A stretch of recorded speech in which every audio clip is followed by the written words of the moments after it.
इस वक्त हम जीटी रोड पे अजमेर शरीफ होटल पे खड़े हैं जनाब। तो आए जनाब होटल पे पूछते हैं जनाब यहाँ क्या क्या तैयार हो रहा है जनाब।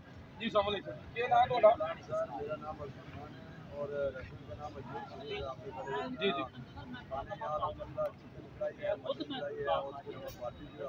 स्पेशल क्या आपका? स्पेशल हमारा बारबेक्यू है और चना दाल वगैरह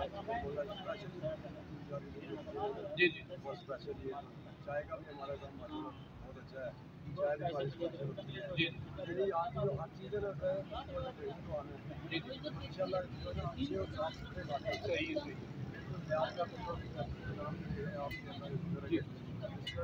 जी बहुत शुक्रिया जी जनाब। अपना जी तुसी सर इतने कस्टमर हो जी जी वालेकुम सलाम जनाब। जी क्या नाम सर ਤੁਹਾਡਾ? मेरा नाम अकबर अली शाह है जनाब। ये होटल है शरीफ जनाब जीटी रोड से बिल्कुल नंबर 1 डबल 2 के सामने है। इन्हों का एक खाना सब तो अच्छा होता है जी, बहुत साफ सुथरा है। माहौल इन्हों का बड़ा साफ सुथरा है। लोग काफ़ी दूर तो आते हैं। इन्होंने को बिरयानी भी होती है, चिकन कढ़ाई होती है, मटन कढ़ाई होती है, बारबेक्यू होती है।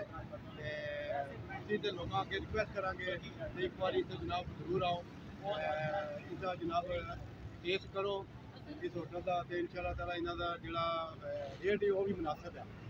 उम्मीद है कि लोग आएंगे, चाह भी पीएंगे और खाना भी खाएंगे। इन्होंने इंशाल्लाह ताला कंस्ट्रक्शन भी होएगी कि जो दूर बंदे आएंगे उन्होंने वास्ते कंस्ट्रक्शन भी करेंगे इंशाल्लाह ताला। उम्मीद है जी बंदे जी बहुत शुक्रिया जी माशाल्लाह जी। होटल के बारे च दस रहे हैं कि जनाब इतने खाने बहुत अच्छे बनते हैं। तो आओ जनाब इतने चेक करो, हाँ जी खाओ और जनाब असी भी चेक करने खाने कैसे बनते हैं इतने। यू जी न्यूज़ जावा जी।